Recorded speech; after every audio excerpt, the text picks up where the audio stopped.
Je suis rentré à l'improviste pour leur faire la surprise pour Noël.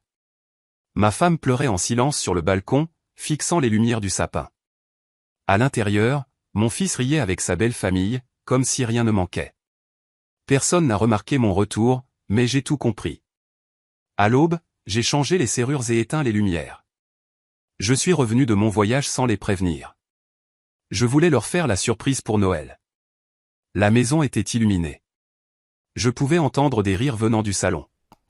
J'ai laissé ma valise près de la porte et j'ai marché lentement. Sur le balcon, ma femme pleurait en silence, regardant les lumières du sapin. À l'intérieur, mon fils riait avec sa belle famille, portant un toast comme si rien ne manquait. Personne n'a remarqué mon retour. Je suis resté là, à observer, et j'ai tout compris sans entendre un seul mot. Mais laissez-moi vous raconter depuis le début comment un homme qui a bâti un empire est rentré chez lui pour découvrir que sa famille avait été envahie et comment la vengeance, lorsqu'elle est exécutée avec une précision chirurgicale, peut être dévastatrice et silencieuse. Je m'appelle Michael Anderson. J'ai 62 ans. Je possède une chaîne d'hôtels-boutiques dans les Keys de Floride. 6 propriétés que j'ai construites à partir de rien il y a 30 ans, quand personne ne croyait au tourisme de luxe en Floride. Aujourd'hui, elles génèrent 40 millions de dollars de revenus annuels. C'est une vie que beaucoup envient, un succès dont peu comprennent le prix que j'ai payé. Ma femme, Claire, a 58 ans. Nous nous sommes mariés il y a 35 ans, quand je n'avais rien d'autre que des rêves et de la détermination. Elle a travaillé à mes côtés dans ses premiers hôtels, nettoyant les chambres quand nous n'avions pas de personnel, tenant la réception jusqu'à minuit, croyant en une vision que beaucoup qualifiaient de folle. Nous avons un fils, Steven. Il a 32 ans. Il est architecte. Ou du moins, il a le diplôme. En pratique, il n'a jamais vraiment travaillé. Toujours avec des excuses sur le marché difficile, les clients exigeants, l'économie instable. Et il y a 4 ans, il a épousé Amanda, une femme de 33 ans, séduisante, éduquée, issue d'une famille de la vieille bourgeoisie de New York. Depuis le mariage, les choses ont changé, subtilement au début, puis de plus en plus. Évidemment, Steven a commencé à s'éloigner. Il venait moins souvent, appelait moins. Amanda monopolisait toujours son temps. Sa famille exigeait de l'attention. Leur vie à New York n'avait apparemment pas de place pour des parents à Key West. Papa, tu comprends, n'est-ce pas? Amanda a besoin d'être près de sa famille et le travail est là-bas. Quel travail? Steven, tu n'as pas eu de projet depuis 6 mois. Je cherche. Je contacte des clients, je construis un réseau. Des excuses. Toujours des excuses. Pendant ce temps, je continuais à lui envoyer de l'argent chaque mois. Un soutien qui est devenu son unique gagne-pain, car Amanda avait des exigences. Cette année, j'ai décidé de faire un voyage en Europe. Seul. Claire avait des engagements avec la fondation caritative. La maison était complètement illuminée. Des lumières de Noël dans le jardin, le sapin visible à travers les fenêtres, et des bruits, des rires, de la musique, comme s'il y avait une fête. J'ai payé le chauffeur de taxi, pris ma valise, et me suis dirigé vers l'entrée, clé en main, prêt pour la surprise, pour l'étreinte de Claire, pour la chaleur du foyer. Mais j'ai alors entendu des voix, plusieurs voix, et un rire que j'ai reconnu immédiatement.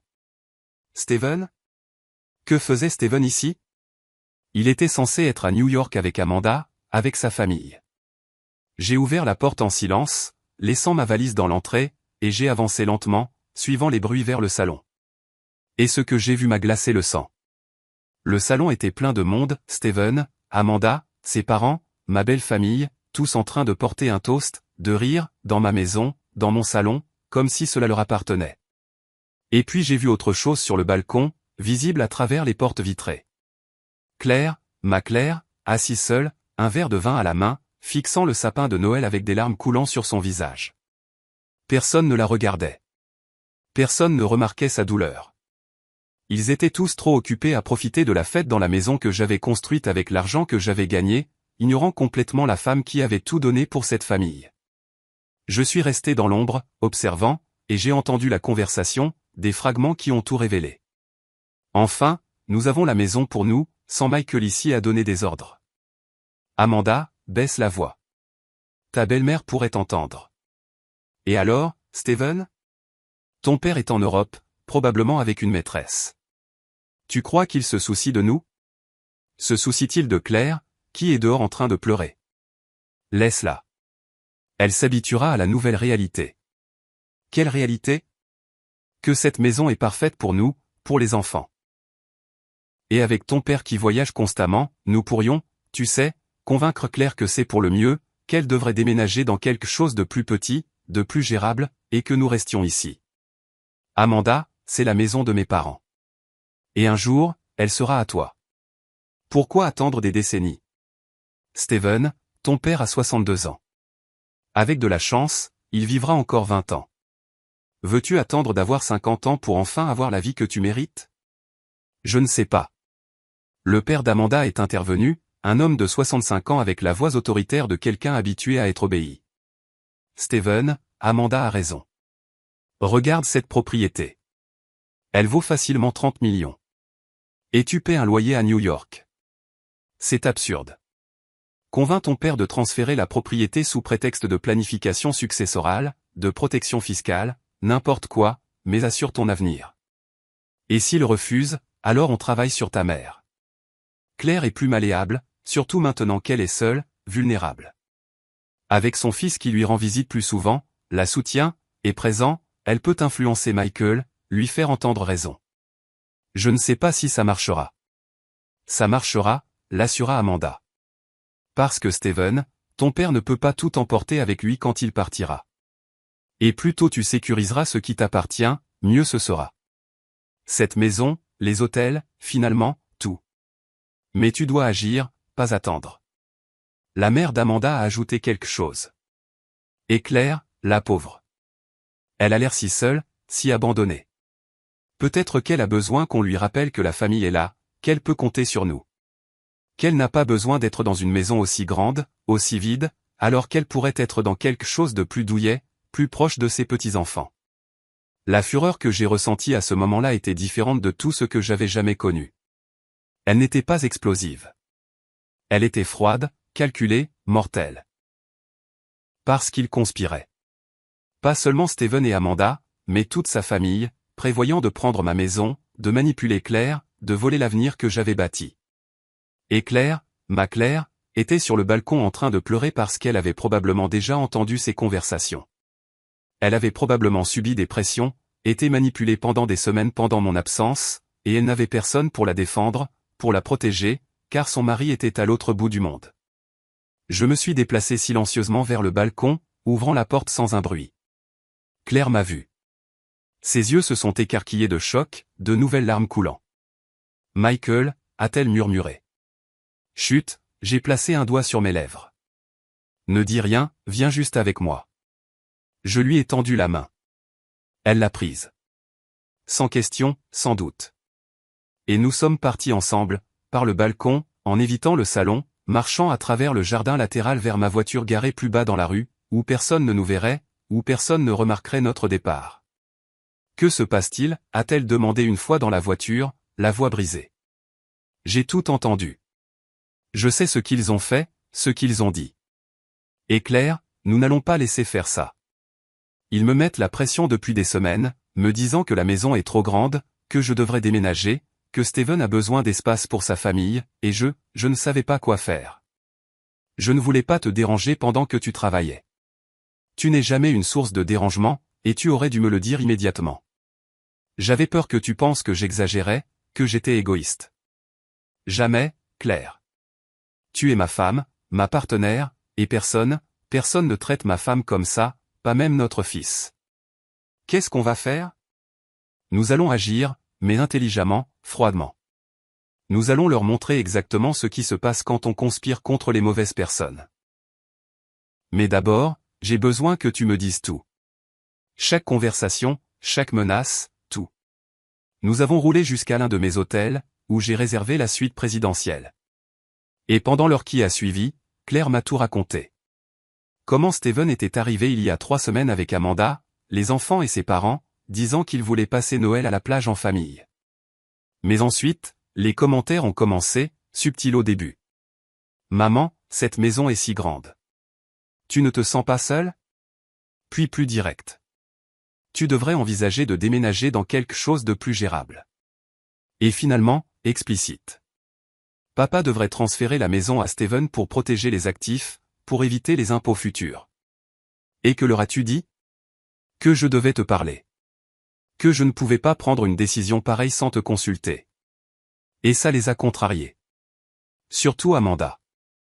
Elle a dit que c'était simple. Que je devais juste signer les papiers, que tu comprendrais. T'ont-ils physiquement menacé ou mise sous pression? Pas physiquement, mais émotionnellement, oui. Steven disant que si je l'aimais vraiment, je lui ferais confiance. Amanda insinuant que j'étais égoïste de garder une si grande propriété. Ses parents agissant comme si c'était évident, comme si j'étais une idiote de résister. Et aujourd'hui, que s'est-il passé spécifiquement aujourd'hui? Aujourd'hui, ils ont dit qu'ils avaient déjà parlé à un avocat, qu'ils avaient des papiers prêts, que je devais juste signer. Et quand j'ai dit non, quand j'ai dit que nous attendrions ton retour, Amanda a explosé. Elle a dit que tu étais contrôlant, que j'étais faible, que je gâchais une opportunité. Et puis ils ont organisé cette fête, comme une célébration prématurée, comme s'ils avaient déjà gagné.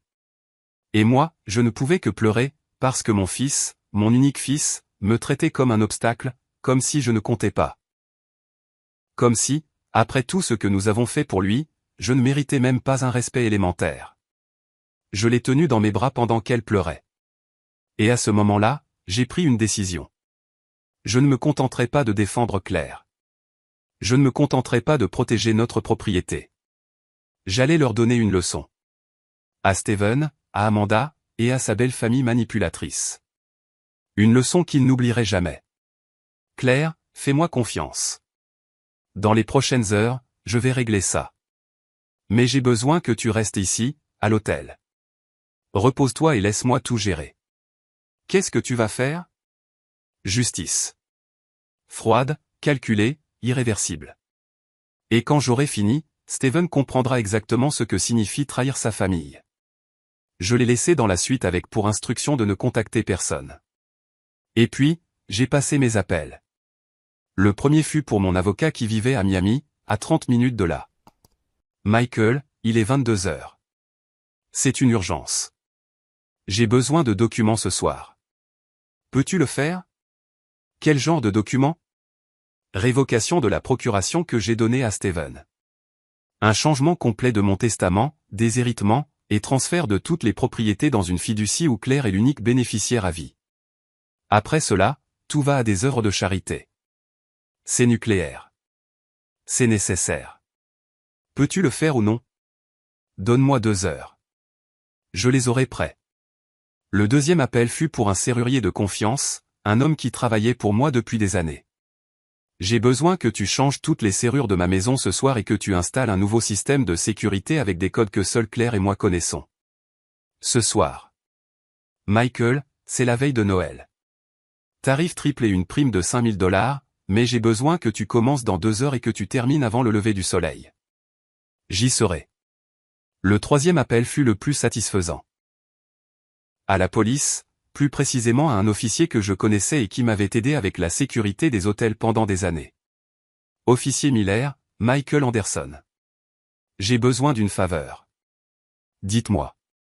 Il y a des gens qui occupent illégalement ma maison. La famille de mon fils. Et j'ai besoin qu'ils soient expulsés ce soir, avec une autorité légale. Illégalement, Michael? Si c'est sa famille.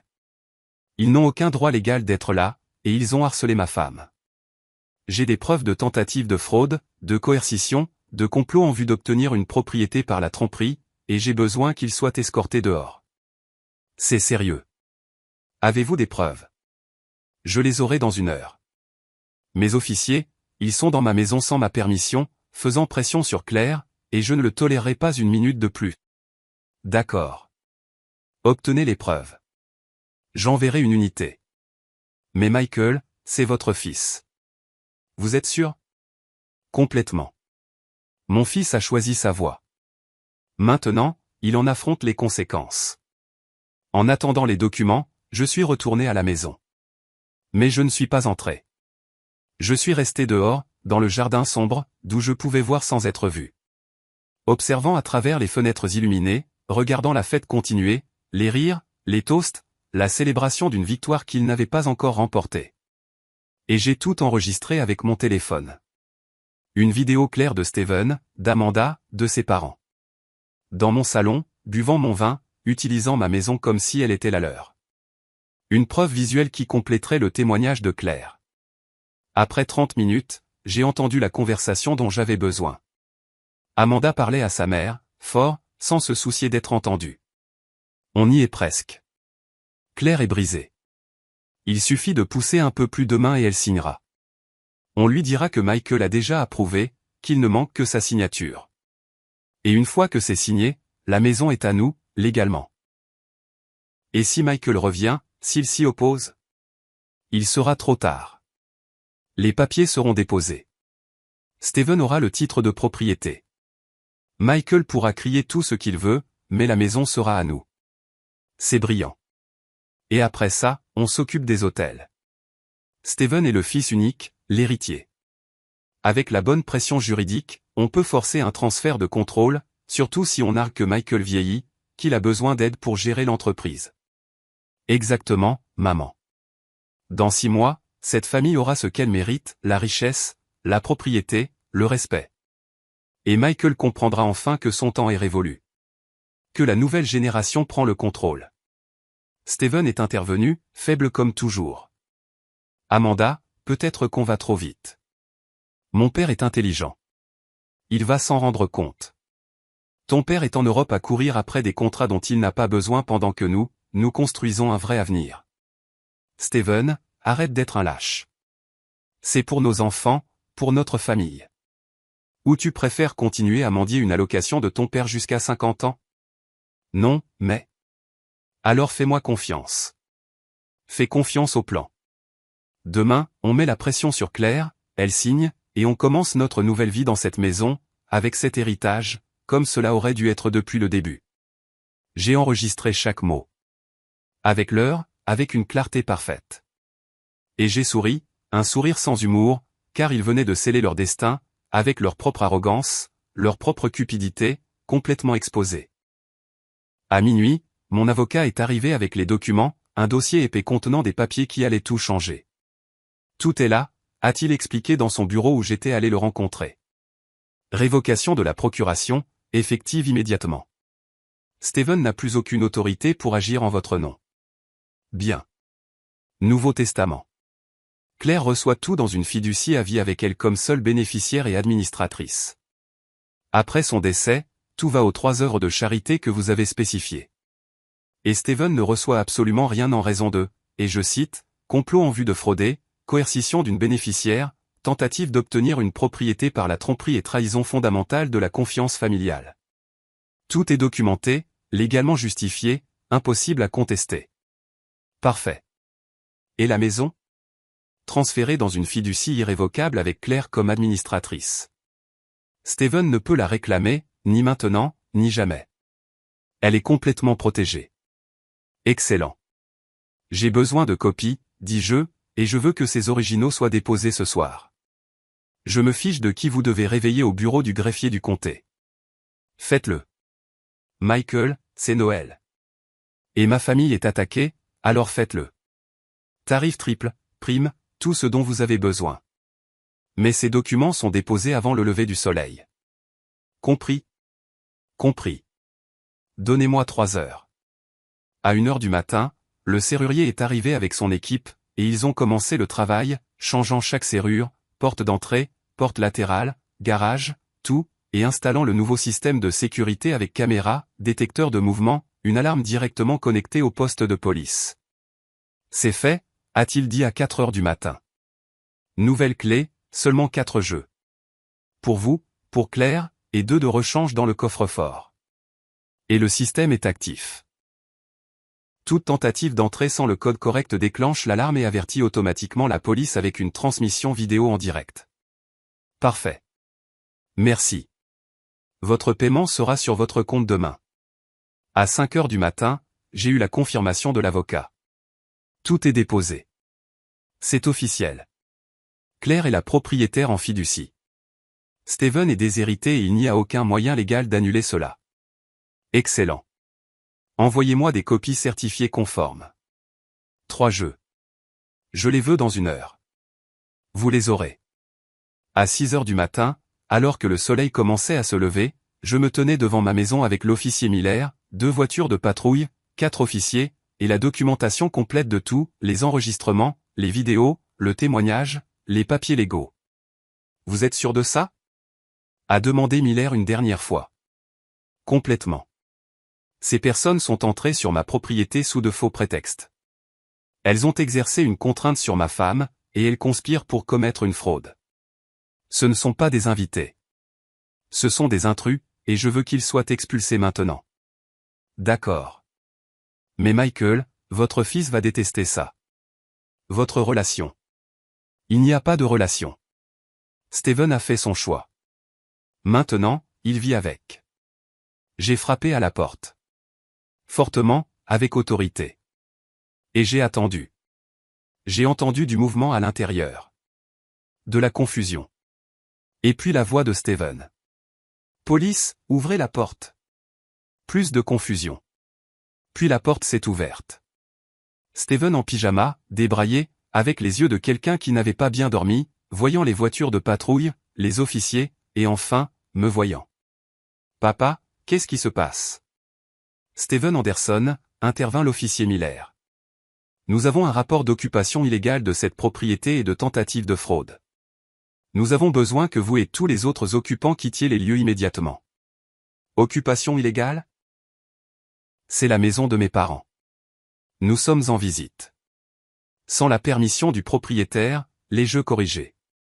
Je n'ai pas autorisé votre séjour. Et vous avez exercé une contrainte sur Claire, ma femme, pour qu'elle signe des documents frauduleux. J'ai des preuves, vidéos, audio, témoignages, et ces officiers sont là pour vous escorter dehors. Papa, c'est ridicule. Nous sommes une famille.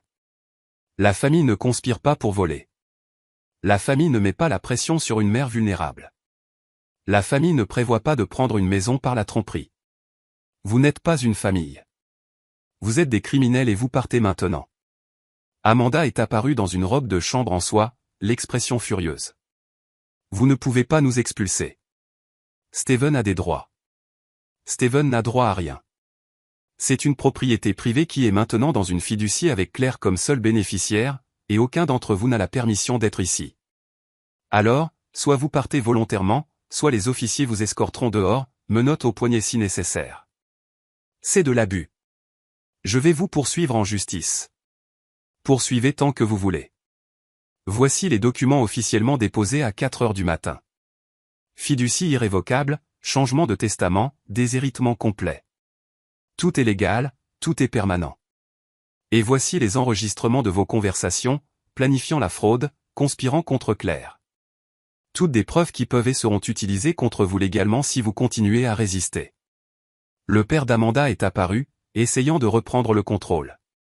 Michael, soyons raisonnables. Nous pouvons en discuter comme des adultes. Il n'y a pas de discussion. Vous avez 30 minutes pour rassembler vos affaires.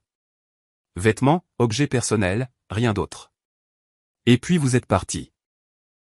Et si jamais vous vous approchez de Claire à nouveau, si vous la contactez, si vous lui mettez la pression, si vous faites quoi que ce soit qui la contrarie, je porterai des accusations criminelles pour tout.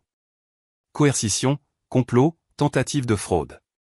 Et croyez-moi, avec les preuves que j'ai, avec les avocats que j'ai, vous passerez des années dans une bataille juridique, perdant à chaque étape. Steven, a plaidé Amanda, fais quelque chose. C'est ton père. Contrôle-le. Il ne peut pas me contrôler, car je n'ai plus aucune obligation envers lui. Steven a fait son choix. Il a choisi de conspirer. Il a choisi de trahir. Il a choisi la cupidité plutôt que l'intégrité. Et maintenant, il en affronte les conséquences. 30 minutes. Commencez à faire vos bagages. Je les ai regardés rentrer à l'intérieur, stupéfaits, incrédules. Les officiers ont attendu avec moi alors que le soleil se levait complètement, illuminant un matin de Noël qui serait inoubliable pour des raisons qu'ils n'avaient jamais imaginées. 25 minutes plus tard, ils sont sortis avec des valises, avec des enfants confus, avec des expressions qui combinaient fureur et choc. Je les ai regardés partir dans leur voiture, escortés par une voiture de patrouille jusqu'aux limites de la ville pour s'assurer qu'ils étaient vraiment partis. Et quand la dernière voiture a disparu, je me suis tourné vers l'officier Miller. Merci pour tout. Michael, j'espère que vous savez ce que vous faites. Cela va créer un ressentiment permanent. Il y avait déjà du ressentiment. Seulement maintenant, il est mutuel et honnête. Je suis entré dans ma maison. Ma maison maintenant protégée, sécurisée. J'ai parcouru chaque pièce, voyant le désordre qu'ils avaient laissé. Versailles, assiettes, preuve d'une fête qui n'aurait jamais dû avoir lieu. Et j'ai nettoyé personnellement, rétablissant l'ordre, effaçant la présence des envahisseurs. Et quand j'ai eu fini, quand la maison fut comme elle devait être, je suis retourné à l'hôtel, auprès de Claire. Elle était réveillée, attendant, son anxiété évidente. Que s'est-il passé? Ils sont partis. Tous. Et ils ne reviendront pas. La maison est protégée, légalement, financièrement. Et Claire, il y a quelque chose que tu dois savoir. Quoi? La maison est entièrement à toi, dans une fiducie que j'ai créée ce soir. Tu es la seule propriétaire, la seule administratrice. Tant que tu vivras, personne ne pourra te la prendre. Pas Steven, pas Amanda, pas sa maudite belle famille, personne. Michael. Et il y a plus. Le testament est changé. Tout, les hôtels, les propriétés, tout te revient dans une fiducie à vie. Et après toi, à des œuvres de charité. Steven n'hérite de rien. À cause du complot, de la trahison, à cause d'un comportement qui ne mérite aucune récompense. Mais c'est ton fils. C'était mon fils. Jusqu'à ce qu'il décide de me voir comme un obstacle, de te voir comme une cible, de nous voir comme un moyen d'assouvir sa cupidité. Claire, nous avons bâti ça ensemble, toi et moi, pendant 35 ans. Et je ne permettrai pas à des gens qui n'ont rien contribué, qui n'ont rien sacrifié, qui n'ont fait qu'attendre pour en bénéficier, de le prendre. Même si ces personnes partagent mon sang. Elle a pleuré. Mais cette fois, ce n'étaient pas des larmes de douleur. C'étaient des larmes de soulagement, de libération, de l'angoisse qu'elle avait portée, de la peur qu'elle avait ressentie. Alors, qu'est-ce qu'on fait maintenant? Maintenant, nous vivons. Sans le poids d'un fils traître, sans l'inquiétude d'un complot, avec la paix qui vient de savoir que nous avons protégé ce qui est à nous. Et Claire, si jamais Steven montre un changement sincère, s'il montre un vrai remords, alors peut-être que nous envisagerons une restauration partielle. Mais d'ici là, rien. Pas d'argent, pas de contact, rien. Au cours des jours suivants, des messages sont arrivés de Steven, d'Amanda, de ses parents. Certains furieux, menaçant de poursuites judiciaires, d'autres suppliants, demandant un pardon qui ne semblait pas sincère, et certains calculateurs, essayant de négocier, cherchant un arrangement qui leur donnerait quelque chose. Je les ai tous ignorés, car il n'y avait rien à négocier. Il n'y avait pas de pardon prématuré à donner. Il n'y avait que des conséquences, naturelles, inévitables, pour les décisions qu'ils avaient prises. Une semaine après Noël, Steven s'est présenté à la réception d'un de mes hôtels, demandant à me voir. Mon assistante m'a appelé. Que dois-je faire? La sécurité doit-elle le renvoyer? Non. Laissez-le monter. Je veux entendre ce qu'il a à dire. Steven est entré dans mon bureau. Il avait l'air anéanti, décharné, avec des cernes qui suggéraient des nuits blanches. Il s'est assis sans y être invité. Papa. Je ne suis pas ton père. Je suis Michael. Ou Monsieur Anderson, si tu préfères la formalité. Parce que papa suggère une relation. Et cette relation a pris fin quand tu as conspiré contre ta mère. Je sais que j'ai fait une erreur. Une erreur? Steven, tu as planifié de voler une maison. De contraindre Claire. De manipuler des documents. Et d'amener la famille d'Amanda pour appliquer plus de pression. Ce n'est pas une erreur. C'est un complot criminel. Et la seule raison pour laquelle je ne porte pas plainte, c'est parce que Claire m'a demandé de ne pas le faire. Pas parce que tu le mérites. Je suis désolé. Sincèrement. Es-tu désolé ou es-tu désolé de t'être fait prendre? Parce que Steven, j'ai les enregistrements de toi, d'Amanda, de ses parents, planifiant tout. Et dans aucun de ces enregistrements je n'ai entendu de remords. Seulement de la cupidité, seulement le calcul de comment prendre ce que tu n'as pas gagné. C'était Amanda. Elle m'a mis la pression. Non, n'accuse pas Amanda.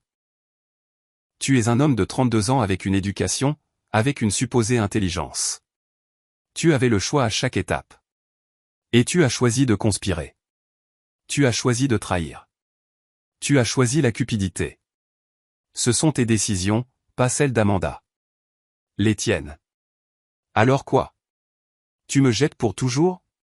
Tu renies tes petits-enfants? Tu détruis toute la famille pour une conspiration soutenue. Et Steven, si tes enfants grandissent en te voyant comme un modèle, en voyant la cupidité récompensée, en voyant la trahison sans conséquence, quel genre d'adultes seront-ils? Je préférerais qu'ils grandissent sans ma présence qu'avec l'exemple corrompu d'un père qui n'a jamais appris les valeurs de base.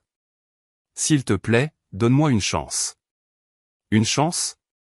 Steven, je t'ai tout donné. Une éducation coûteuse, un soutien quand tu n'avais pas de travail, un chèque mensuel pendant des années, une maison quand tu en avais besoin. Et comment m'as-tu remercié? En conspirant. Et maintenant tu demandes d'autres chances? Juste une. Pour prouver que je peux changer. Alors, change. Sans mon aide, sans mon argent, sans aucune attente d'héritage. Construis une vie, gagne ta vie, soutiens ta famille avec tes propres efforts. Et si dans 5 ans tu démontres que tu es un homme d'intégrité, que tu valorises la famille plus que la cupidité, que tu as appris ta leçon, alors peut-être que nous envisagerons une reconnexion limitée. Mais d'ici là, il n'y a rien. Compris? 5 ans. C'est long. C'est une conséquence appropriée, Steven. Tu as conspiré pendant des mois. Tu as planifié de voler pendant des semaines et tu t'attendais à quoi? Un rapide et désolé et tout est pardonné? Non. Les actions ont un poids, et ton action était lourde. Donc la conséquence est lourde. 5 ans ou jamais. Tu choisis. Et maman? Je peux au moins lui parler? Claire en décidera. Pas moi. Mais Steven, si tu la contactes, si tu essaies de la manipuler, si tu fais quoi que ce soit qui la mette sous pression, c'est terminé. Définitivement. Plus de chance. Claire? Claire. Alors vas-y, et commence à construire la vie que tu aurais dû construire il y a 10 ans. Une vie basée sur tes efforts, pas sur mon argent.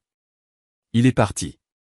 Et je suis resté dans mon bureau, ressentant un étrange mélange de satisfaction et de tristesse. Parce que j'avais gagné. J'avais protégé Claire. J'avais sécurisé nos biens. J'avais donné une leçon. Mais j'avais aussi perdu. Un fils que j'aimais, des petits-enfants que je connaissais à peine. L'illusion d'une famille unie que je n'aurai plus jamais. Et cette perte, bien que nécessaire, bien que justifiée, elle faisait mal. Les mois suivants furent étranges. Vivre dans la maison qui avait été envahie, marcher dans les pièces où le complot avait eu lieu, voir le balcon où Claire avait pleuré. Tout portait le poids d'un souvenir qui ne pouvait pas simplement être effacé. Claire l'a vécu différemment. Certains jours, elle était soulagée, reconnaissante pour la protection, d'avoir été défendue quand elle en avait le plus besoin. D'autres jours, elle était triste, pleurant le fils qu'elle avait perdu, les petits-enfants qu'elle ne voyait pas, la famille fracturée qui ne serait peut-être jamais réparée. Ai-je bien fait? M'a-t-elle demandé un soir, 2 mois après Noël. Nous étions assis sur ce même balcon, regardant l'océan qui nous avait toujours apporté la paix. Tu as fait la seule chose possible, Claire. Si nous avions cédé, si nous les avions laissés prendre la maison, qu'est-ce qui serait venu ensuite? Les hôtels, tout le reste, où cela se serait-il terminé? Je sais, mais Michael, c'est notre fils, notre unique fils, et maintenant nous ne l'avons plus. Il nous a abandonnés en premier, émotionnellement, il y a des années. Nous ne voulions simplement pas le voir, ou ne voulions pas l'accepter. Mais Claire, un fils qui conspire contre ses parents, qui voit sa mère comme une cible pour la manipulation, ce n'est pas un fils. C'est un étranger avec un ADN commun. Et s'il change, s'il apprend vraiment, alors dans 5 ans, nous verrons. Nous évaluerons. Mais Claire, ça ne peut pas être un pardon bon marché. Ça ne peut pas être je suis désolé et tout est oublié. Il doit regagner sa place avec des années de démonstration d'un caractère différent. Et en attendant? En attendant, nous vivons. Nous profitons de ce que nous avons construit, sans culpabilité, sans pression. Juste nous. Mais vivre sans culpabilité était plus difficile que je ne l'imaginais. Parce que même si Steven nous avait trahis, même s'il avait conspiré, une partie de moi se souvenait encore de lui comme d'un enfant. Un garçon innocent qui courait sur la plage, qui aidait dans le premier hôtel, avant la cupidité, avant Amanda, avant que tout ne soit corrompu. Et ces souvenirs faisaient plus mal que prévu, car ils suggéraient que j'avais peut-être échoué en tant que père. Que peut-être si j'avais été différent, plus présent, moins concentré sur les affaires, Steven aurait été différent. Claire a remarqué mon conflit intérieur. Ce n'est pas de ta faute. Steven avait tout. L'amour, l'éducation, un exemple. Il a choisi d'ignorer tout cela. C'était sa décision. Pas ton échec. Peut-être, mais Claire, et si je l'avais poussé? Et si mon succès, ma richesse, avait créé des attentes qu'il ne pouvait pas satisfaire? Et si le ressentiment avait grandi parce qu'il ne pouvait jamais se mesurer à moi? Michael, beaucoup d'enfants ont des parents qui réussissent. Tous ne conspirent pas pour voler. Steven a choisi la voie facile, s'attendant à hériter au lieu de construire. Ce n'est pas de ta faute. C'est sa faiblesse. Elle avait raison. Logiquement. Mais émotionnellement, la culpabilité persistait. Comme une ombre que je ne pouvais pas complètement chasser. 3 mois après Noël, j'ai reçu un appel inattendu d'Amanda. Pas de Steven, d'Amanda directement. Monsieur Anderson, je dois vous parler. Nous n'avons rien à nous dire. S'il vous plaît, juste 5 minutes. Pas à propos d'argent, pas à propos de la maison. J'ai juste besoin de vous dire quelque chose. Quelque chose dans sa voix. Du désespoir peut-être, ou de la résignation. Cela m'a fait accepter. 5 minutes. Dans mon bureau demain à 14 heures. J'y serai. Merci.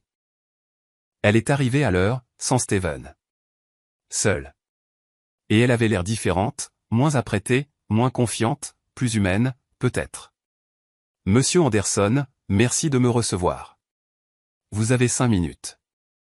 Utilisez-les bien. Steven et moi divorçons. Cela m'a surpris. Pourquoi me dites-vous cela?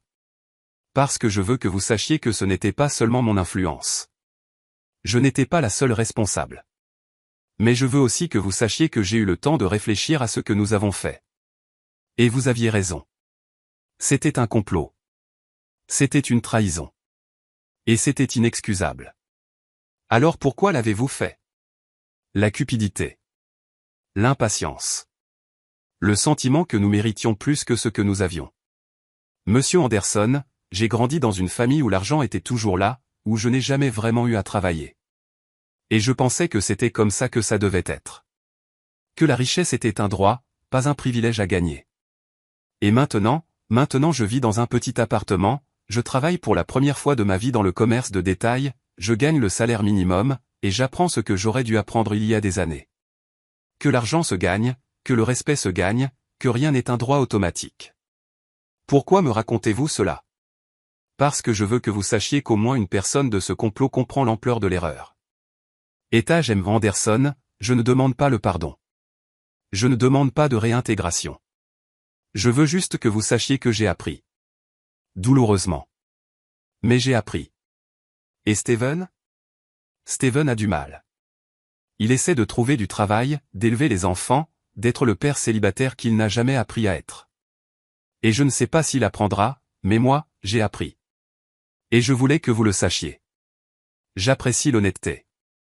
Même si elle est tardive. Je sais. Etage M. Anderson, une dernière chose. Les enfants, vos petits-enfants. Ils n'y sont pour rien, et ils méritent de vous connaître. De connaître Claire. Pas maintenant, peut-être, mais éventuellement, quand les choses se calmeront. S'il vous plaît, considérez-le. Je le considérerai. Mais Amanda, les enfants apprennent de leurs parents. Et si vous ne montrez pas de caractère, si vous ne démontrez pas de valeur, alors les voir ne fait que m'exposer à plus de douleur, plus de déception. Je comprends. Mais monsieur Anderson, je travaille là-dessus, à être une personne différente, meilleure. Et je sais que cela prendra des années, mais au moins maintenant, je suis sur la bonne voie. Elle est partie, et je suis resté à traiter la conversation. Était-ce sincère, ou était-ce une manipulation plus sophistiquée? Je ne pouvais pas en être sûr, mais quelque chose dans son ton, dans son apparence, suggérait une authenticité que je n'avais pas vue auparavant. Ce soir-là, j'ai partagé la conversation avec Claire. La crois-tu? Je veux la croire. Mais Claire, j'ai déjà été trompé par des gens qui semblaient sincères. Peut-être qu'elle est sincère. Peut-être que tout perdre, le travail dans le commerce, le divorce, peut-être que c'était son point le plus bas, sa prise de conscience. Peut-être. Ou peut-être que c'est une stratégie à long terme. Gagner la confiance lentement pour essayer à nouveau. Michael, tu ne peux pas vivre dans une méfiance perpétuelle. À un moment donné, tu dois décider. Donnes-tu une chance ou fermes-tu la porte définitivement? Je ne sais pas encore.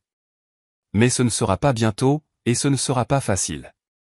6 mois après Noël, un schéma a émergé. Steven travaillait dans un petit cabinet d'architecture, pas comme associé, comme employé subalterne, gagnant une fraction de ce qu'il espérait, mais travaillant de manière constante. Je le savais parce qu'un de mes amis, le propriétaire du cabinet, m'a contacté. Michael, ton fils travaille pour moi. Le savais-tu? Non. Comment est-il arrivé là? Il a postulé comme n'importe quel autre candidat. Sans mentionner son lien avec toi. Et honnêtement, il est bon. Talentueux, travailleur, différent de ce à quoi je m'attendais d'après sa réputation. Quelle réputation? Qu'il était gâté. Qu'il ne travaillait pas. Qu'il vivait de ton argent.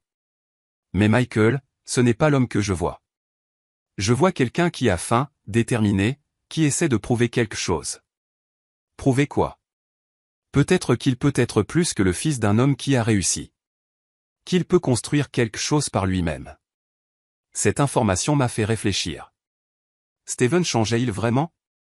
Ou était-ce une comédie pour un public qui finirait par me faire un rapport? Je ne pouvais pas en être sûr, mais au moins, il travaillait. C'était quelque chose. 1 an après Noël, Claire a reçu une lettre de Steven. Ne demandant pas d'argent, ne demandant pas le pardon, partageant simplement sa vie. Maman, je sais que papa a dit 5 ans. Je sais que je ne suis pas censé te contacter, mais j'avais besoin que tu saches. Les enfants demandent après toi, après grand-père, et je ne sais pas quoi leur dire, car je ne veux pas mentir, mais je ne veux pas non plus expliquer que leur père était un idiot qui a trahi sa famille. Alors, je dis simplement que vous êtes occupés, que vous vivez loin, que vous les aimez mais ne pouvez pas venir pour le moment. Et ils l'acceptent, car ce sont des enfants innocents. Mais maman, un jour, ils en demanderont plus. Ils voudront savoir la vérité, et je devrais expliquer comment j'ai tout gâché. Comment j'ai perdu ma famille à cause de la cupidité. Et ce sera la conversation la plus difficile de ma vie. Je ne te demande pas de pardonner. Je ne te demande pas d'oublier.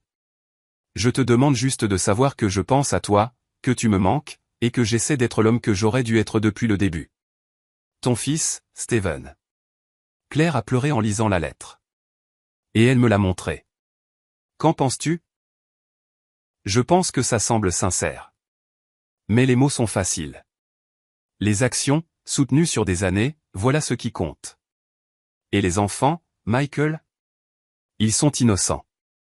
Ils ne méritent pas de perdre leurs grands-parents à cause des erreurs de leur père. Je sais. Mais Claire, si nous voyons les enfants, si nous nous impliquons, alors Steven est dans nos vies. Et je dois être sûr, absolument sûr, que ce n'est pas une manipulation. Que ce n'est pas une stratégie pour renouer et ensuite réessayer. Comment peux-tu jamais être sûr? Avec le temps, avec l'observation, avec une démonstration constante sur des années. Mais en attendant, les enfants grandissent sans nous connaître. C'est le prix de la protection, Claire.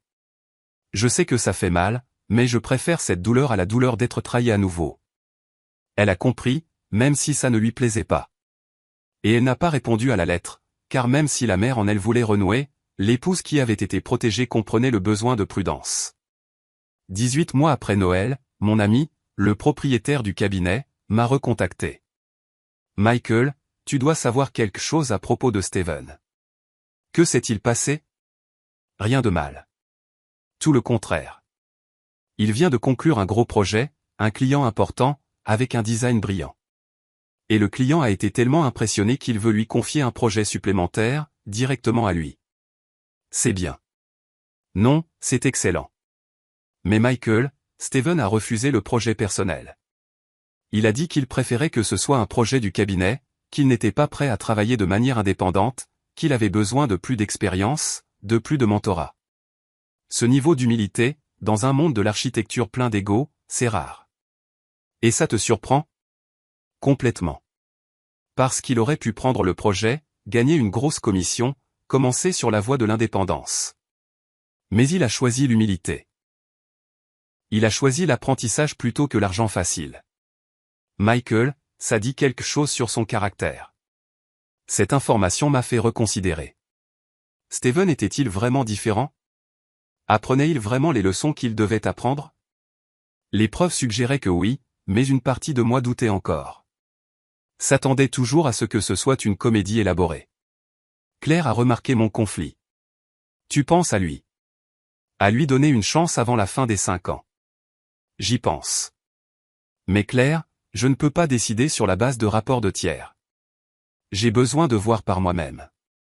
J'ai besoin de l'évaluer directement. Alors, que proposes-tu? Un test. Sans qu'il sache que c'en est un. Créer une situation où il pourra démontrer s'il a vraiment changé, ou s'il est toujours celui qu'il était. Quel genre de situation? Je suis encore en train de le planifier. Mais ce sera quelque chose qui révélera sa vraie nature, comme je l'ai fait avant. Mais cette fois, en espérant un résultat différent. 2 mois plus tard, 2 ans après Noël, j'ai créé l'opportunité par le biais d'un tiers, un ami d'un ami. Il a contacté Steven, lui offrant un projet, la conception d'un hôtel-boutique à Naples, avec un budget généreux et une commission qui changerait la vie d'un jeune architecte. Mais il y avait un piège, caché dans les détails. Le client, le supposé client, c'était moi, via une société écran. Et le contrat comprenait une clause, petite, presque invisible. Il disait, le paiement final est sujet à la satisfaction du propriétaire non divulgué, qui a le droit de modifier les termes à sa discrétion. Une clause contre laquelle tout avocat compétent mettrait en garde, car elle donnait au client un contrôle total. Elle permettait l'abus. Elle leur permettait de ne pas payer si le client décidait simplement qu'il n'était pas satisfait. C'était une clause prédatrice, conçue pour voir si Steven l'accepterait, désespéré d'obtenir le travail, ou s'il la remettrait en question, protégeant ses intérêts comme un professionnel devrait le faire. La réponse est venue une semaine plus tard, par l'intermédiaire. Steven a examiné le contrat et il a des questions. Spécifiquement sur la clause de satisfaction. Il dit qu'elle est trop vague, qu'il a besoin de critères objectifs, qu'il ne signera pas sans une modification, même si cela signifie perdre le projet. J'ai souri, car c'était la bonne réponse. La réponse qu'un professionnel intègre donnerait. Pas de désespoir, pas d'acceptation aveugle, mais une négociation intelligente, protégeant ses droits. Dis-lui que le client accepte la modification. La clause problématique sera retirée et le projet se déroulera selon des termes équitables. Tu es sûr? Je pensais que c'était un test. Ça l'était. Et il l'a réussi. Steven a prouvé qu'il n'est pas désespéré, qu'il n'acceptera pas n'importe quoi, qu'il a des normes professionnelles. C'est ce que j'avais besoin de voir.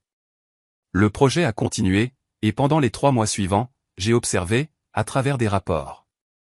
Steven a travaillé méticuleusement, concevant un hôtel qui était honnêtement magnifique, avec une attention aux détails, avec de la créativité, avec un professionnalisme que je n'avais jamais vu en lui auparavant. Et quand le projet a été terminé, quand le design a été présenté, il était exceptionnel. Vraiment exceptionnel.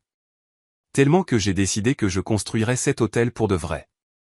Pas comme un test, mais parce que c'était une bonne affaire. Mais d'abord, je devais faire quelque chose. Quelque chose que j'avais évité pendant 2 ans. Je devais parler à Steven directement, face à face. Sans intermédiaire, sans tampon, juste père et fils, ou ce qui restait de cette relation.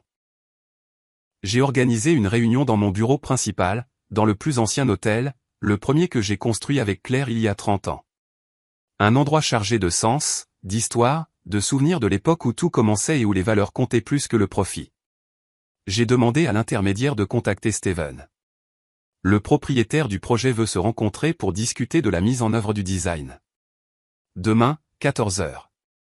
Steven a accepté, ne sachant pas que le propriétaire était moi, ne soupçonnant pas que tout le test avait été orchestré par son père. Et c'était important, car son comportement pendant ces mois, il avait été authentique, sans public, sans savoir qu'il était évalué. Le matin de la réunion, je me suis réveillé tôt, avec une nervosité que je n'avais pas ressentie depuis des années. Parce que c'était un moment décisif. 2 ans de séparation, 2 ans de silence, 2 ans à me demander si le fils que j'avais élevé existait encore sous les couches de cupidité et de manipulation. Claire a senti mon anxiété. Tu es sûr de ça? Non. Mais je dois le faire. J'ai besoin de savoir si Steven a vraiment changé, ou si ces 2 années n'étaient qu'une comédie plus élaborée. Et s'il a changé, si c'est sincère, alors nous envisagerons la réconciliation. Lente, prudente, mais possible. Et sinon, alors je ferme cette porte définitivement. Plus de doute, plus d'espoir, juste l'acceptation que le fils que je connaissais n'existe plus. Je me suis préparé méticuleusement, passant en revue tout ce que j'avais documenté, les rapports de travail, la conduite professionnelle, les décisions éthiques, tout ce que j'avais. Tout suggérait un changement sincère. Mais j'avais encore besoin d'une confirmation personnelle. J'avais besoin de le regarder dans les yeux, d'entendre sa voix, de sentir si la transformation était réelle. À 14 heures précises, Steven est arrivé. Mon assistante l'a accueilli sans révéler l'identité du client, et elle l'a guidé vers la salle de conférence où j'attendais, assis, avec le portfolio de design devant moi, avec une expression neutre qui ne révélait pas les émotions tumultueuses en dessous. La porte s'est ouverte et Steven est entré, avec son propre portfolio, avec une expression professionnelle, avec la confiance de quelqu'un qui a fait du bon travail et le sait. Mais alors il m'a vu. Et tout s'est figé. La couleur a quitté son visage. Son portfolio a failli tomber de ses mains. Et pendant un long moment, un très long moment, nous nous sommes simplement regardés. Père et fils, séparés par 2 ans, par la trahison, par des conséquences qui avaient tout remodelé. Papa, a-t-il finalement murmuré. Stephen. Assieds-toi. Il s'est assis machinalement, sans me quitter des yeux, comme s'il craignait que je sois une illusion. Ou pire, comme s'il avait peur de ce qui allait suivre. Je suppose que tu te demandes ce qui se passe. Tu es le client. Tu as tout organisé, n'est-ce pas? Le projet de Naples, l'offre? C'était tout un test. Pour voir qui tu es maintenant. Après 2 ans. J'ai vu quelque chose traverser son visage. Pas de la colère, pas de l'indignation, mais de la compréhension. De l'acceptation, presque. Et, ai-je réussi? Jusqu'à présent. Tu as rejeté la clause prédatrice. Tu as travaillé de manière professionnelle. Tu as créé un design exceptionnel. Et selon les rapports, tu l'as fait avec intégrité. Pas de raccourci, pas d'attente de traitement de faveur. C'est quelque chose. Mais ce n'est pas assez, n'est-ce pas? Je ne sais pas encore. C'est pour ça que tu es ici. Pour que nous puissions parler. Vraiment parler, pour la première fois en 2 ans. D'accord. Que veux-tu savoir? Je veux savoir si tu comprends. Vraiment, si tu comprends l'ampleur de ce que tu as fait. Pas seulement conspirer, mais trahir la confiance, mettre la pression sur ta mère, planifier de voler ce que tu n'as pas gagné. Le comprends-tu? Chaque jour, papa. Pas un jour ne passe sans que je le regrette. Sans que je me souvienne des larmes de maman sur ce balcon. Sans que je me souvienne de mon arrogance, de ma cupidité, de mon manque total de caractère. Les mots sont faciles, Steven. J'ai déjà entendu des excuses de gens qui ne ressentaient rien. Je sais. C'est pourquoi je n'ai pas appelé. Je n'ai pas supplié pour le pardon. J'ai juste vécu. J'ai travaillé. J'ai essayé d'être différent. Parce que je savais que les mots ne suffiraient pas. Que seules des actions soutenues compteraient. Et Amanda? Le divorce était nécessaire. Parce que papa, Amanda n'a jamais changé. Elle est restée ce qu'elle était. Cupide, manipulatrice, blâmant tout le monde sauf elle-même. Et j'ai finalement compris que si je restais avec elle, si j'élevais nos enfants dans cet environnement, ils deviendraient simplement des versions de nous. Et je ne pouvais pas laisser ça arriver. Et maintenant? Comment est ta vie? Honnête. Humble.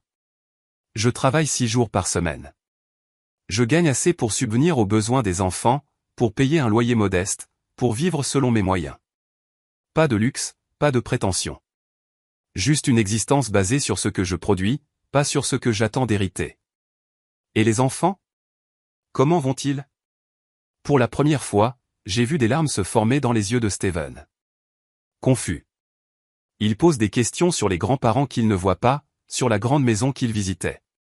Et papa, je ne sais pas quoi leur dire, parce que la vérité est laide.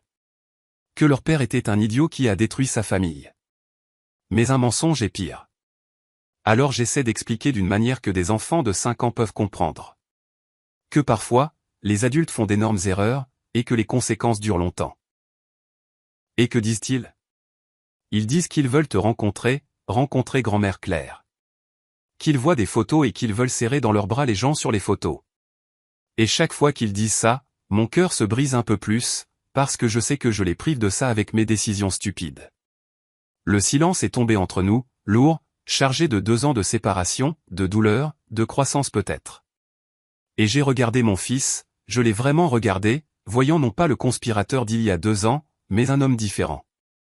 Plus mince, plus fatigué, mais aussi plus réel, plus authentique, sans le vernis d'arrogance qu'il portait autrefois. Steven, pourquoi as-tu refusé le projet indépendant? Le client qui voulait t'engager directement. Mon ami m'a dit que tu avais refusé. Pourquoi? Parce que je n'étais pas prêt.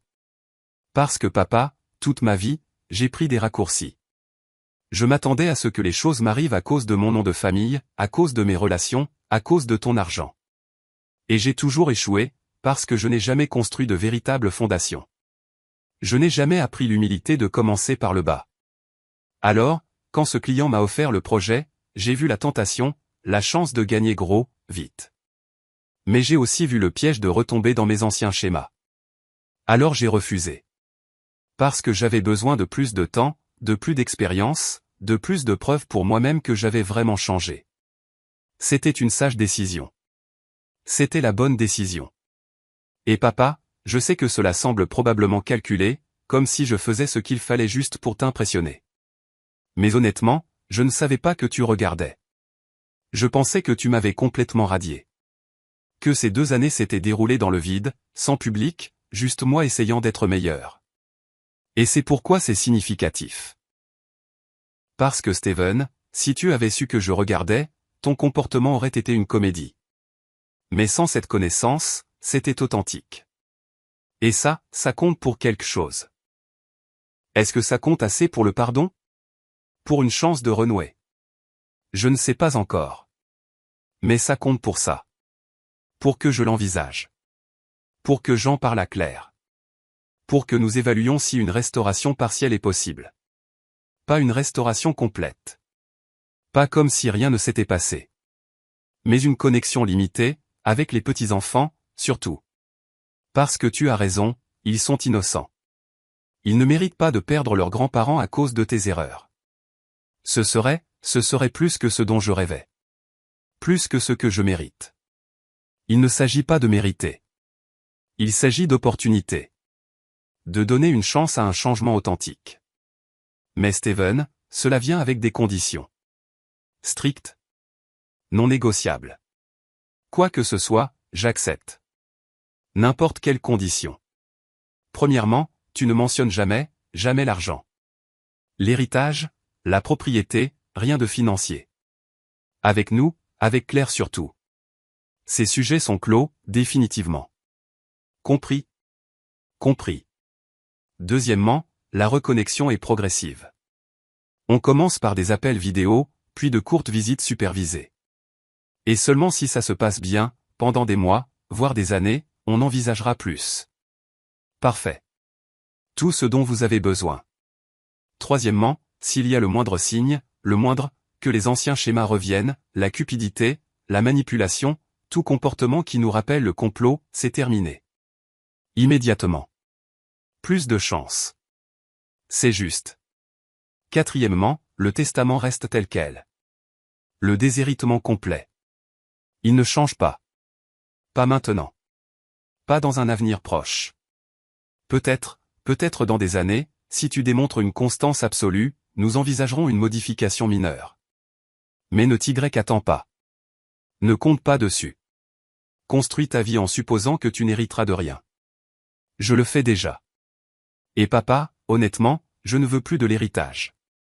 Je ne veux pas de l'argent. Je veux juste une relation avec toi, avec maman. Ça vaut plus que n'importe quelle propriété. Nous verrons si c'est vrai. Avec le temps. Avec des actions soutenues. Je le prouverai. Aussi longtemps qu'il le faudra. Après presque 2 heures de conversation, de questions difficiles, de réponses qui semblaient sincères, j'ai pris une décision.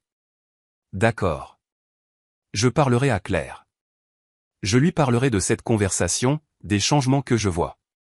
Et si elle est d'accord, si elle se sent à l'aise, nous organiserons un appel vidéo. Avec elle, avec toi, et avec les enfants. Et nous verrons comment ça se passe. Steven a pleuré, ouvertement, sans honte. Merci, papa. Merci pour cette chance. Je ne la gâcherai pas. Je le promets. Les promesses sont des mots. Montre-le-moi avec des actions. Pendant des années. Et peut-être, juste peut-être, nous reconstruirons quelque chose de réel. Ce soir-là, j'ai parlé avec Claire. Je lui ai tout dit. Et j'ai vu des larmes dans ses yeux aussi. Penses-tu que c'est réel? Le changement? Je veux le croire. Et les preuves le suggèrent. Mais Claire, nous ne pouvons pas en être sûrs. Pas encore. Nous avons besoin de temps. D'une observation continue. Et en attendant? En attendant, nous faisons un petit pas. Un appel vidéo avec les petits-enfants. Nous voyons ce que ça donne. Et ensuite, nous décidons de la prochaine étape. Quand? Que dirais-tu de dimanche? Dans 3 jours. Ça te donne le temps de te préparer émotionnellement. Dimanche est arrivé. Nous avons configuré l'appel vidéo depuis le salon de notre maison. Et quand la connexion a été établie, j'ai vu Steven dans un appartement modeste avec 2 enfants, Mason et Sarah, que nous n'avions pas vus en personne depuis qu'ils avaient 3 ans. Les enfants, dit doucement Steven. Vous vous souvenez de grand-père Michael, de grand-mère Claire? Mason a hoché la tête timidement. Sur les photos. Mais on n'a jamais parlé. Eh bien, aujourd'hui, nous allons parler. Et j'ai besoin que vous soyez respectueux et gentils. Pouvez-vous faire ça? Oui, papa, ont-ils dit ensemble.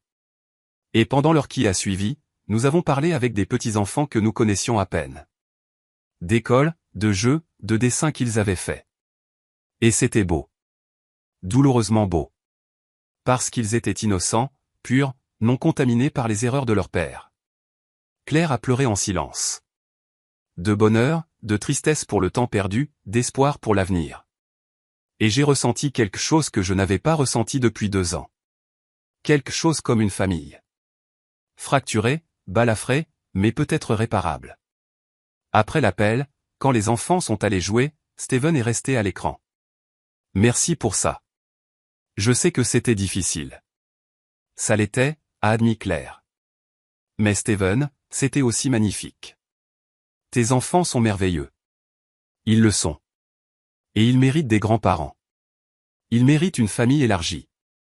Et je vais m'assurer, par chaque action, par chaque décision, qu'ils l'auront. Au cours des mois suivants, les appels vidéo sont devenus hebdomadaires. Et lentement, très lentement, nous avons commencé à guérir. Pas complètement, car certaines blessures sont trop profondes. Mais assez. Assez pour avoir des conversations, pour partager de petits moments, pour construire une nouvelle relation, différente de l'ancienne, mais réelle. 6 mois après ce premier appel vidéo, 3 ans après ce Noël, nous avons invité Steven et les enfants à venir pour un week-end. Avec des règles claires. Ils logeraient dans un hôtel, pas à la maison. Ils viendraient en visite pendant la journée, mais retourneraient à l'hôtel la nuit. Maintenir les limites. Et quand ils sont arrivés, quand j'ai vu Steven sortir de la voiture avec les enfants lui tenant la main, avec une expression de gratitude sincère, j'ai ressenti quelque chose. Une petite fierté. Parce que cet homme qui était tombé si bas essayait sincèrement d'être meilleur. Le week-end a été prudent. Avec des moments gênants, mais aussi avec de beaux moments. Mason et Sarah jouant sur la plage. Claire leur apprenant à construire des châteaux de sable. Steven regardant avec une gratitude qu'il ne pouvait cacher. La dernière nuit, après avoir ramené les enfants à l'hôtel, Steven est revenu seul, demandant à parler. Je voulais juste dire merci. Pour ce week-end. Pour cette chance. Ne me remercie pas encore. C'est un début, pas une fin. Je sais. Mais papa, je dois dire quelque chose. Quand je conspirais, quand je projetais de prendre la maison, je pensais assurer un avenir à mes enfants. Mais j'avais tort. Parce que ce que je leur aurais appris avec cet exemple, c'est que la cupidité fonctionne, que la trahison est acceptable. Et ils auraient grandi avec ces valeurs. Devenant probablement des personnes horribles.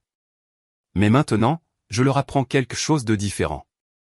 Que les erreurs ont des conséquences. Que le pardon se gagne. Que la famille se construit sur le respect, pas sur des attentes financières. Et papa, c'est un meilleur héritage. Plus précieux que n'importe quel héritage monétaire. C'est vrai. Et Steven, cela montre une vraie croissance. Au cours de l'année suivante, les visites ont continué, tous les 2 mois. Et à chaque fois, je voyais plus de preuves d'un changement durable. Steven grandissant professionnellement, gagnant le respect dans son industrie. Non pas à cause de son nom de famille, mais à cause de son travail authentique. 3 ans et demi après Noël, Steven est venu avec une nouvelle importante. Papa, on m'a offert un partenariat dans le cabinet où je travaille. J'ai besoin d'un investissement initial, 300 000 $. Et papa, je ne te demande pas d'argent. Seulement des conseils. Penses-tu que je devrais le faire? Prendre un prêt bancaire ou attendre d'avoir économisé assez? C'était un moment décisif. Parce qu'il demandait des conseils. Pas de l'argent, pas un sauvetage, juste des conseils. Combien as-tu économisé? 150 000. La moitié de ce dont j'ai besoin. Et la banque te prêterait le reste? Probablement. Avec des intérêts élevés. Mais oui. Et si je te le prêtais? Avec un contrat formel, des intérêts raisonnables, un plan de remboursement structuré. Pas comme un cadeau, mais comme un vrai prêt. L'accepterais-tu sous ces conditions? Tu ferais ça? Si c'est un vrai prêt, avec une réelle attente de remboursement, avec des conséquences si tu échoues, alors oui. Parce que Stephen, c'est une opportunité légitime de construire quelque chose par toi-même, et soutenir cela n'est pas un sauvetage. C'est un investissement dans ton avenir authentique. J'accepte. Avec toutes les conditions. Et papa, je te rembourserai chaque dollar. Avec les intérêts. Alors faisons-le. Mais Steven, si tu échoues, si tu ne paies pas, il n'y a plus de chance. Compris? Complètement. Le prêt a été officialisé. Avec des avocats, avec des documents officiels. Et pendant les 2 années suivantes, Steven a payé à temps, chaque mois, sans faute. Démontrant une responsabilité qu'il n'avait jamais montrée. Et le partenariat a prospéré. Steven a grandi en tant que professionnel, en tant qu'associé, en tant que leader dans un cabinet qui gagnait une reconnaissance nationale. Et chaque réussite était la sienne. Gagnée par l'effort. Pas héritée. 5 ans après ce Noël, Claire et moi avons célébré notre 40e anniversaire de mariage. Nous avons organisé une fête, petite, intime, avec des amis proches. Et pour la première fois en 5 ans, nous avons invité Steven et les petits-enfants. Non pas comme un geste de pardon complet, mais comme une reconnaissance de progrès soutenu. Pendant la fête, Steven a fait un discours. Non planifié, se levant simplement spontanément. Je veux dire quelque chose sur mes parents. Il y a 5 ans, j'étais une personne horrible. J'ai conspiré contre eux. J'ai prévu de les voler. J'étais un lâche qui a laissé sa femme et sa belle famille le manipuler. Et mes parents, au lieu de simplement me déshériter et de m'oublier, ont fait quelque chose de plus difficile. Ils m'ont donné des conséquences. Des conséquences réelles, douloureuses. Et puis, après des années où j'ai prouvé que j'avais changé, ils m'ont donné une chance. Pas une chance facile, pas une aumône, mais une chance équitable. Et cette combinaison de justice sévère suivie d'une opportunité méritée, ça m'a sauvé. Ça a fait de moi l'homme que j'aurais dû être depuis le début. Alors, maman, papa, merci de ne pas avoir complètement renoncé à moi, mais aussi de ne pas m'avoir sauvé facilement. D'avoir trouvé cet équilibre parfait entre la justice et la miséricorde. Je vous aime. Des applaudissements ont suivi, et Claire a pleuré, et j'ai ressenti quelque chose de complet. Un cycle bouclé. Pas parfaitement, mais suffisamment guéri pour avancer. Cette nuit-là, sur le balcon où 5 ans auparavant Claire avait pleuré seule, nous nous sommes assis ensemble, regardant les étoiles. Est-ce que ça en valait la peine? Toute la douleur, la séparation, la dureté? Oui. Parce que Claire, nous avons récupéré quelque chose. Pas ce que nous avions, mais quelque chose de mieux. Quelque chose basé sur le respect mérité, pas sur l'obligation. Et Steven est un homme différent, un homme meilleur. Et ses enfants verront le bon exemple. Des conséquences, de la rédemption, des vraies valeurs. Et le testament? Le changeras-tu davantage? Peut-être.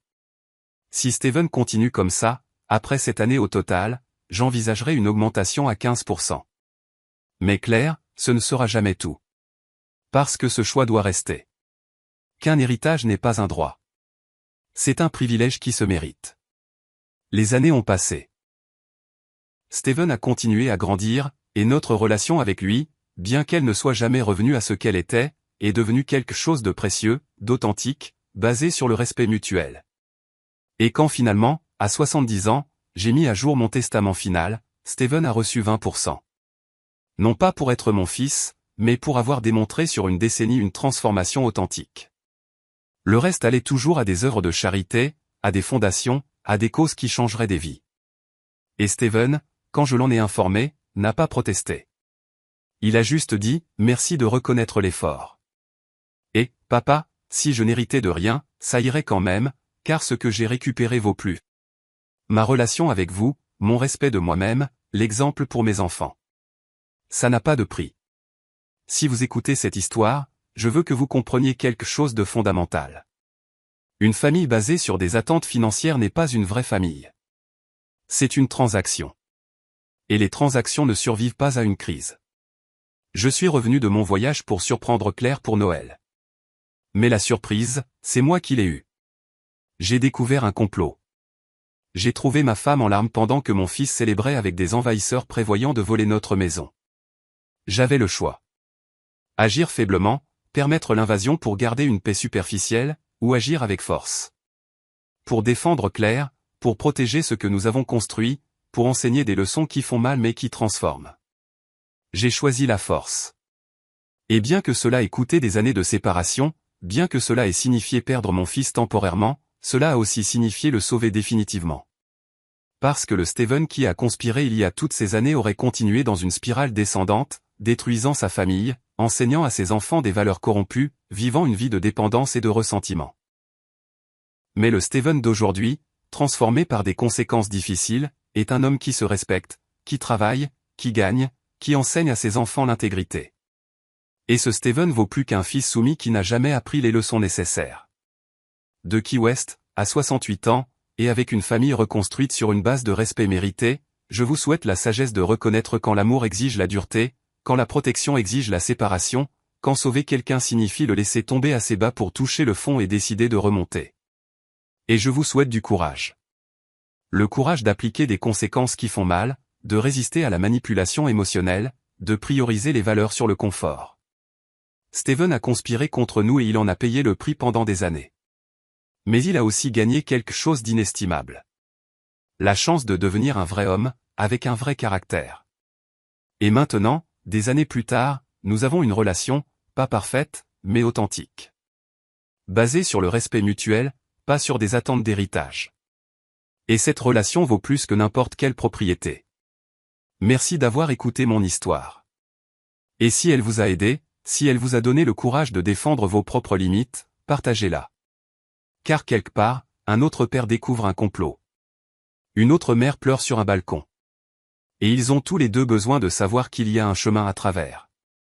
Douloureux, long, mais possible. La maison que j'ai défendue ce Noël est maintenant un refuge sûr pour Claire, pour moi, et occasionnellement pour un fils et des petits-enfants qui ont appris à la visiter avec respect, pas avec un sentiment de dû. Avec gratitude, pas avec des attentes. Et cette différence entre le dû et le privilège, entre l'attente et la gratitude, c'est tout. C'est la leçon qui a sauvé une famille, qui a transformé un fils, qui a assuré que la prochaine génération grandira avec les bonnes valeurs. Si mon histoire enseigne quelque chose, que ce soit ceci, le véritable amour exige parfois la dureté. La vraie protection exige parfois la distance. Et une famille authentique se construit sur le respect mérité, pas sur une obligation héritée.